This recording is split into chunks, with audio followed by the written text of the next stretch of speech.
much. Thank you.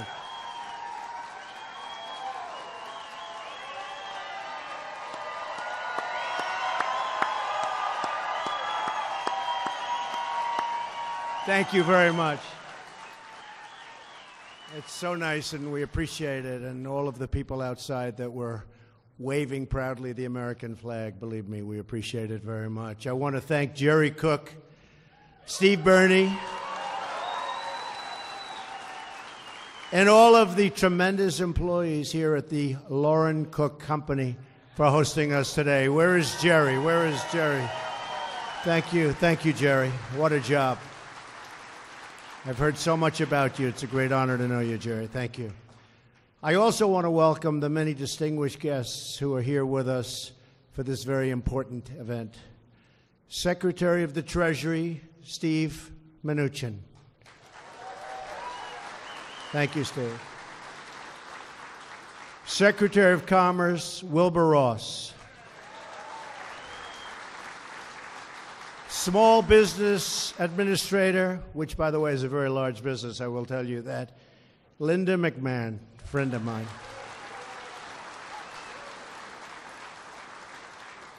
And from the purely political world, a really great friend who did such an incredible job with his beautiful wife at the inauguration, Senator Roy Blunt. Thank you. Thank you. Where's Roy? Thank you, Roy. Governor Greitens is here, who's doing some job. Thank you, Governor. Special.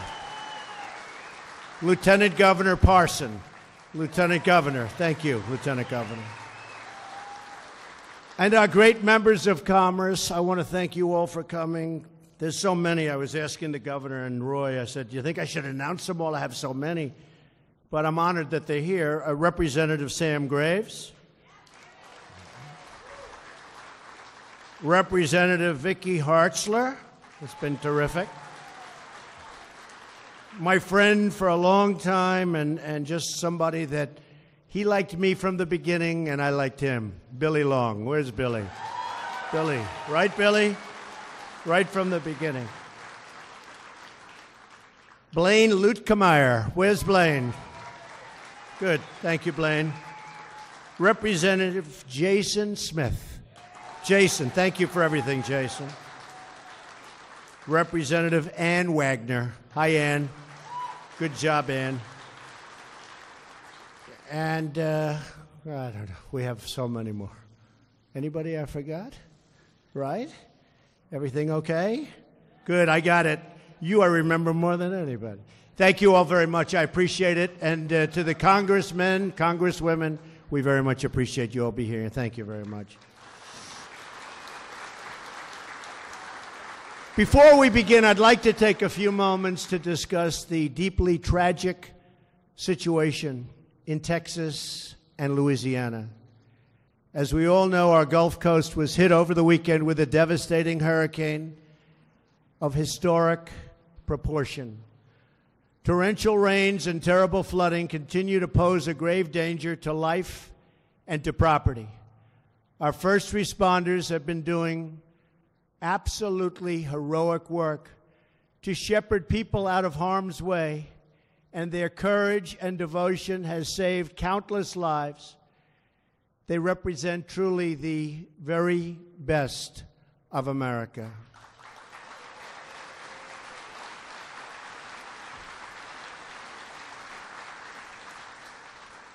We must be vigilant.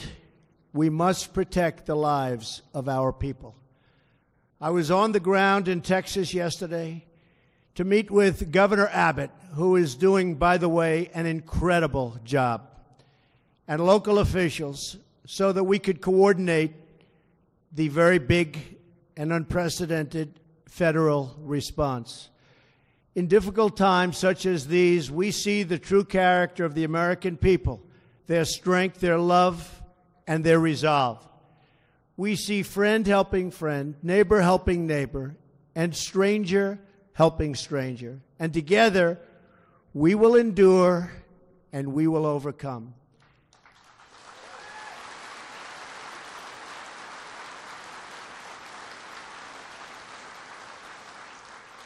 To those affected by this storm, we are praying for you, and we are here with you every single step of the way. And I can speak, I know, for the people in this room, every step of the way.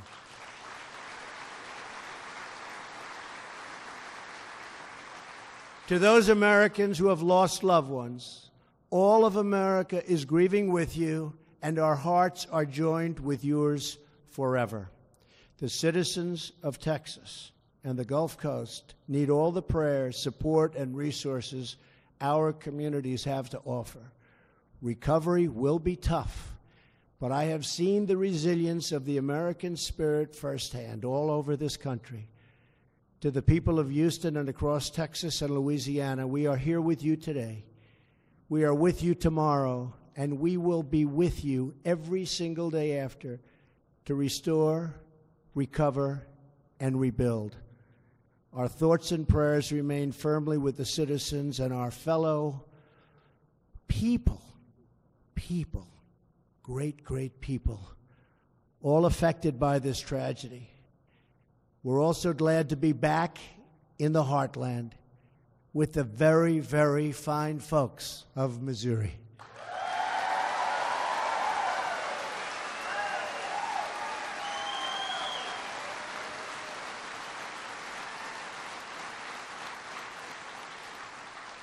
And I said to Senator Blunt, and I said to Billy Long on the plane coming in, can I say Missouri, or should I say Missouri? Okay? And they said, whatever you want is okay. So I said, good. But I'm especially pleased to be here in Springfield, the birthplace of a great American icon, the legendary Route 66. Who would have known that? This is the place where the Main Street of America got its start. And this is where America's Main Street will begin its big, beautiful comeback that you are seeing it right now. This is a comeback of historic proportions. You're seeing it happen right now. Right? You're seeing it. We're here today to launch our plans to bring back Main Street by reducing the crushing tax burden on our companies and on our workers.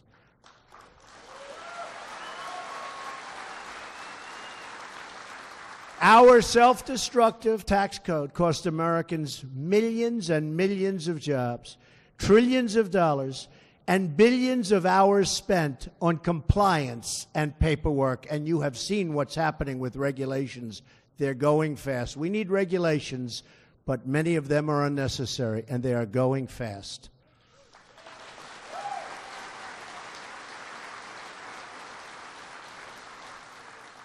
That is why the foundation of our job creation agenda is to fundamentally reform our tax code for the first time in more than 30 years. I want to work with Congress, Republicans, and Democrats alike on a plan that is pro-growth, pro-jobs, pro-worker, and pro-American.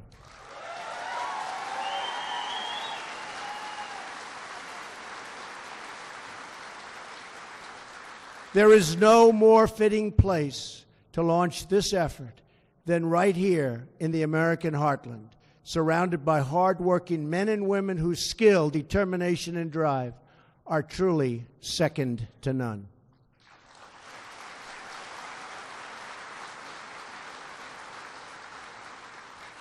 And by the way, before I start, Ivanka Trump, I see my beautiful daughters in the audience. Stand up, buddy.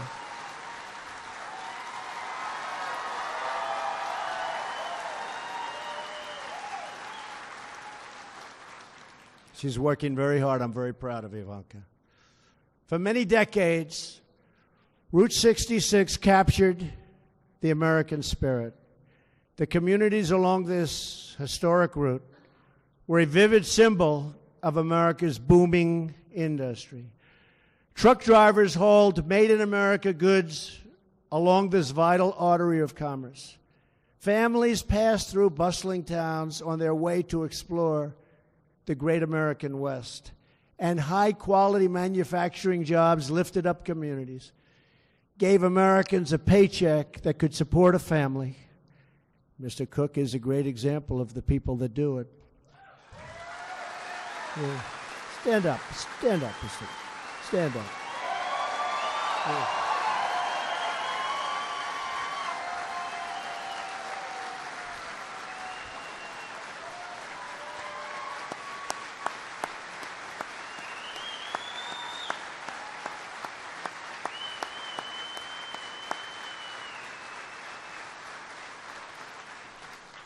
I think they like you. And provided millions of our fellow citizens with the pride and dignity that comes with work. But in recent years, millions of Americans have watched that prosperity slip away in the rear view mirror. And it wasn't pleasant to watch, especially for me. I would sit back, I was in business, and I could see what was happening. Wasn't good.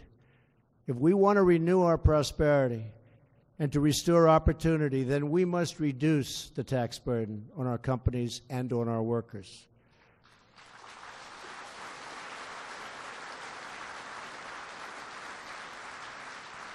In the last 10 years, our economy has grown at only around 2% a year. You look at other countries and you look at what their GDP is. They're unhappy when it's 7, 8, 9. And I speak to them, leaders of the countries. How are you doing? Not well, not well. Why? GDP is down to 7%. And I'm saying we were hitting 1% just a number of months ago. So we're going to change that around, folks, that I can tell you, and we're going to change it around for us.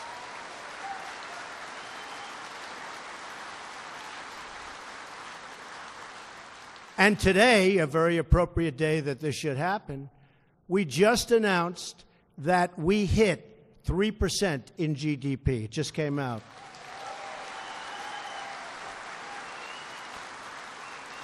And on a yearly basis, as you know, the last administration, during an 8-year period, never hit 3%. So we're really on our way. If we achieve sustained 3% growth, that means 12 million new jobs and $10 trillion of new economic activity over the next decade. That's some numbers.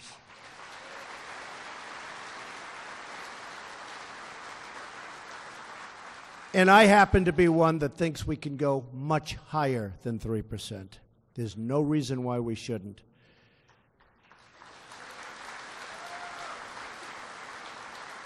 So this is our once-in-a-generation opportunity to deliver real tax reform for everyday, hardworking Americans. And I am fully committed to working with Congress to get this job done. And I don't want to be disappointed by Congress. Do you understand me? Do you understand? Understand. Congress. I think Congress is going to make a comeback. I hope so. Tell you what, the United States is counting on it.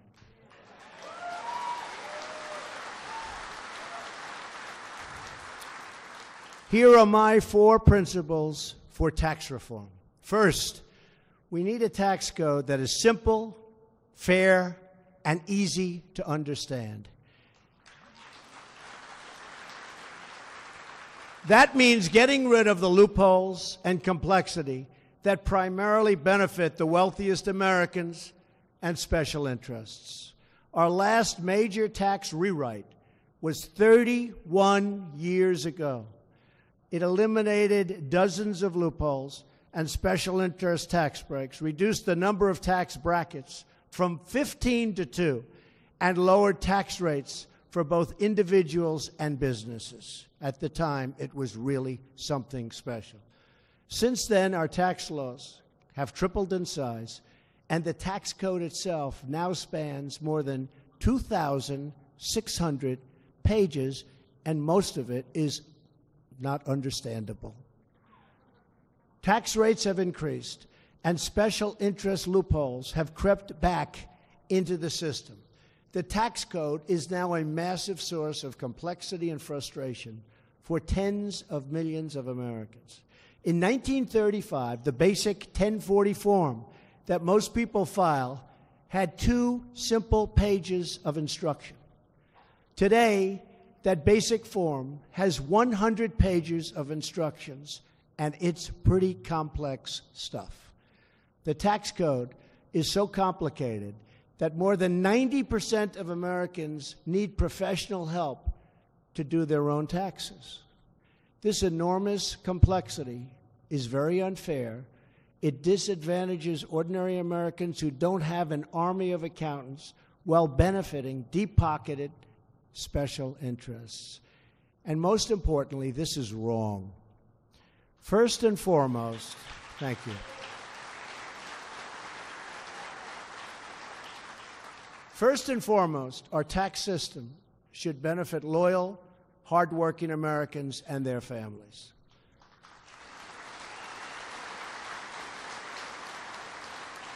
That is why tax reform must dramatically simplify the tax code, eliminate special interest loopholes.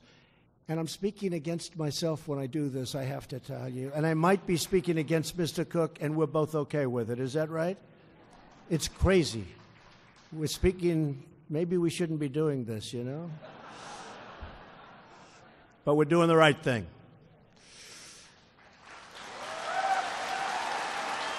True.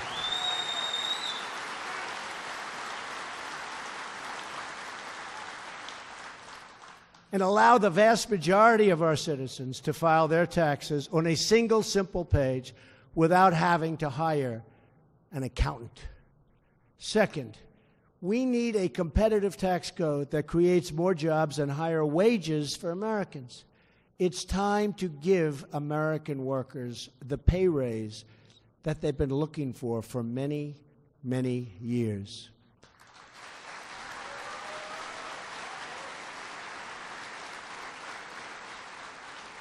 In 1986, Ronald Reagan led the world by cutting our corporate tax rate to 34%. That was below the average rate for developed countries at the time. Everybody thought that was a monumental thing that happened. But then, under this pro-America system, our economy boomed. It just went beautifully, right through the roof. The middle class thrived, and median family income increased. Other countries saw the success. They looked at us. They saw, what is America doing? What's happening with the United States? And they acted very swiftly by cutting their taxes lower and lower and lower and reforming their tax systems to be far more competitive than ours. Over the past 30 years, the average business tax rate among developed nations fell from 45% to less than 24%, and some countries have an unbelievably low tax, including, by the way, China and some others that are highly competitive and really doing very well against us. They are taking us, frankly, to the cleaners.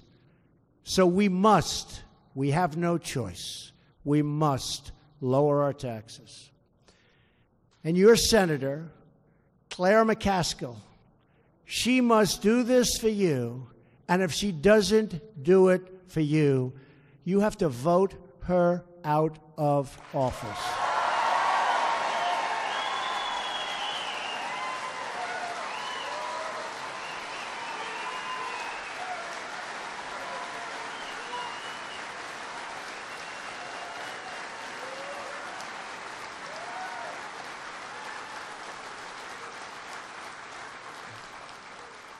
She's got to make that commitment. She's got to make that commitment.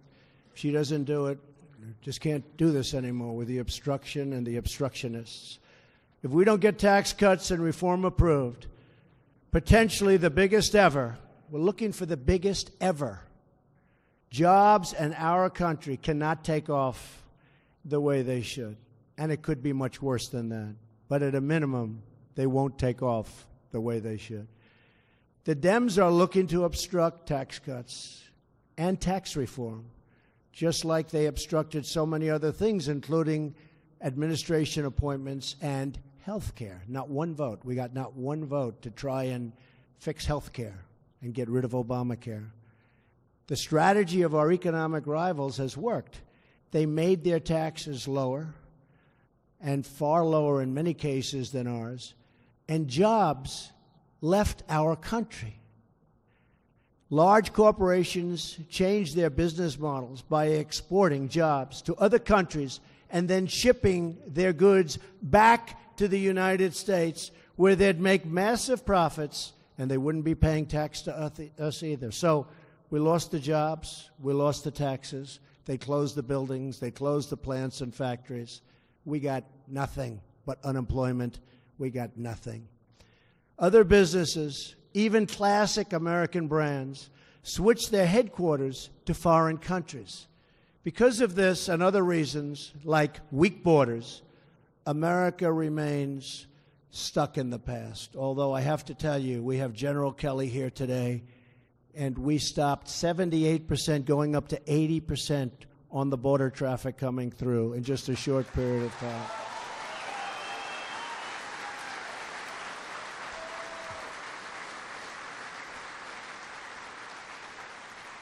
He's done some job. Whole different world out there right now. Today, we are still taxing our businesses at 35%, and it's way more than that. And think of it, in some cases, way above 40% when you include state and local taxes in various states. The United States is now behind France, behind Germany, behind Canada, Ireland, Japan, Mexico, South Korea, and many other nations. Also, with these countries, and almost every country, we have massive trade deficits, numbers that you would not believe. But this administration is going to fix that one by one. We're fixing it. We're working right now on NAFTA, the horrible, terrible NAFTA deal that took so much business out of your state and out of your cities and towns. And we're working on it. Let's see what happens.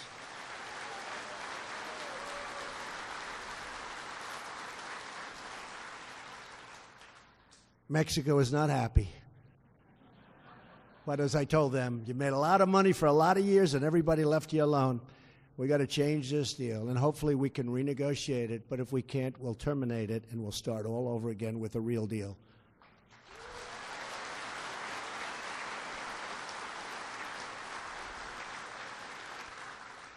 So when it comes to the business tax, we are dead last. Can you believe that? So this cannot be allowed to continue any longer. America must lead the way, not follow from behind. We have gone from a tax rate that is lower than our economic competitors to one that is more than 60% higher. We have totally surrendered our competitive edge to other countries. We have totally surrendered. We're not surrendering anymore.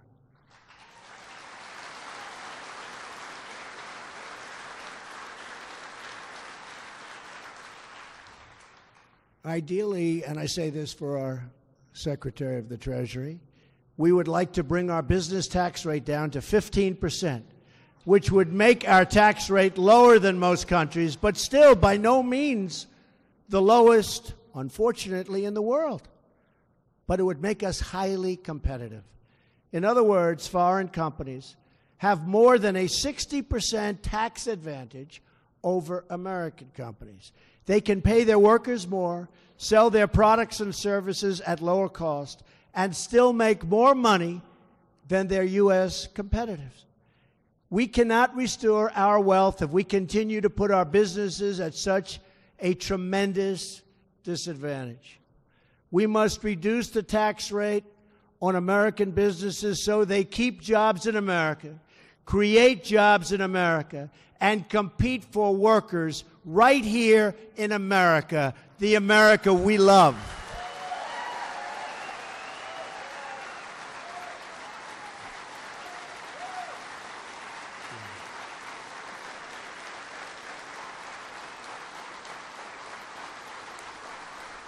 Thank you.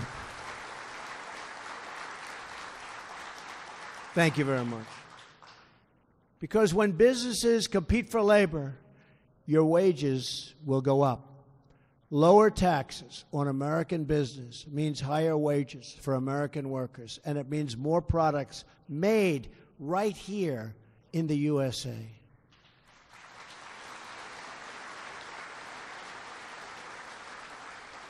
When I was growing up, I always used to see the signs, and it was always stamped on the product, made in the USA. You don't see it anymore. We're going to go back to made in the USA. Made in the USA. The third principle for tax reform is a crucial one: tax relief for middle-class families.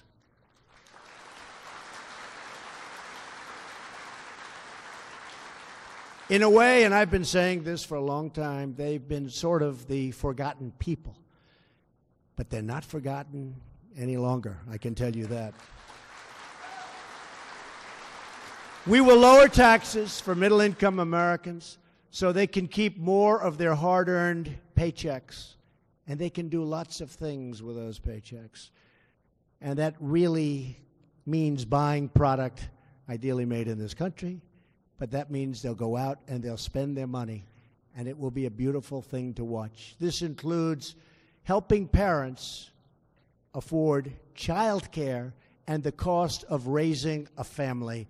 That's so important to Ivanka Trump.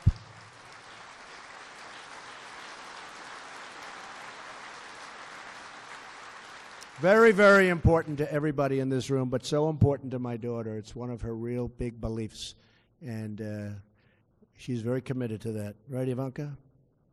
We believe that ordinary Americans know better than Washington how to spend their own money, and we want to help them take home as much of their money as possible and then spend it.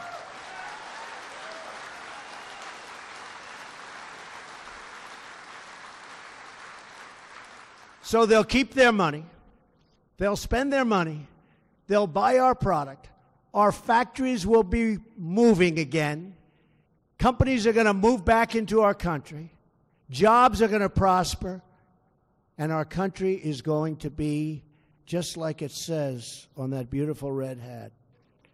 It says, "Make America Great Again." That's what we're going to do. Right? Fourth and finally, we want to bring back trillions of dollars in wealth that's parked overseas. Because of our high tax rate and horrible, outdated bureaucratic rules, large companies that do business overseas will often park their profits offshore to avoid paying a high United States tax if the money is brought back home. So they leave the money over there. The amount of money we're talking about is anywhere from $3 to $5 trillion. Can you believe that?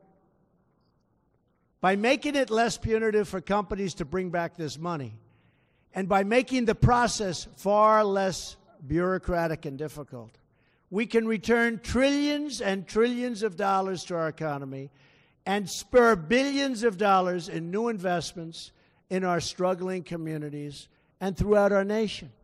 It's time to invest in our country, to rebuild our communities, and to hire our great American workers.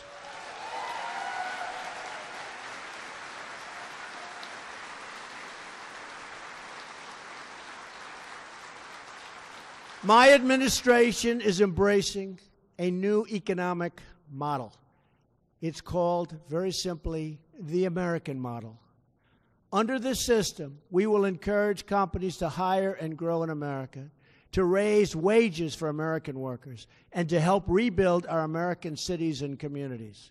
That is how we will all succeed and grow together as one team with one shared sense of purpose and one glorious American destiny.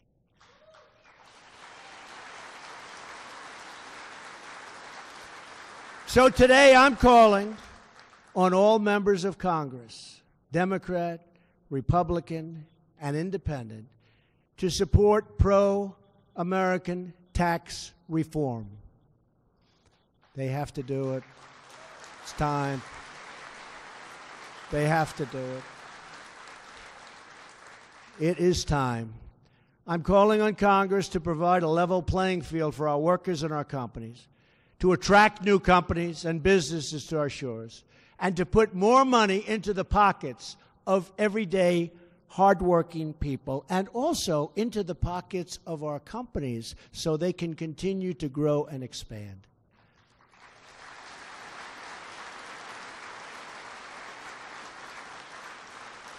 What could possibly be more bipartisan than allowing families to keep more of what they earn and creating an environment for real job and wage growth in the country that we love so much?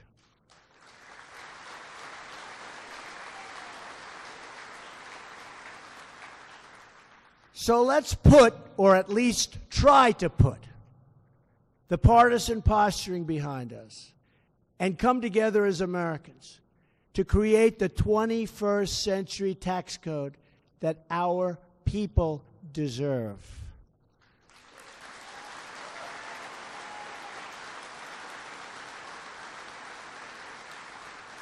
If we do this, if we unite in the name of common sense and the name of common good, then we will add millions and millions of new jobs, bring back trillions of dollars, and we will give America the competitive advantage that it so desperately needs and has been looking for so long. It's time.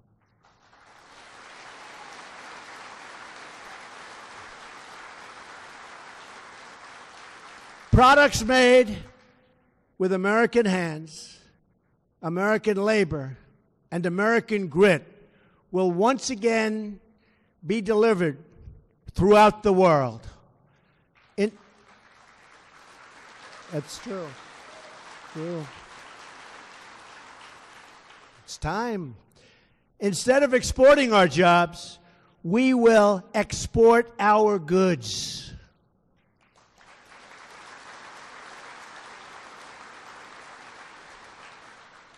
Our jobs will both stay here in America and come back to America. We'll have it both ways. Millions of struggling citizens will be lifted from welfare to work. They will love getting up in the morning. They will love going to their job. They will love earning a big, fat, beautiful paycheck. They will be proud again.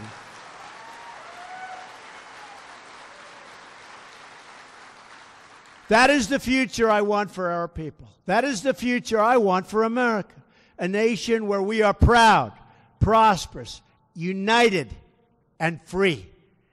Today, I am asking every citizen to join me in dreaming big and bold and daring things, beautiful things, for our country.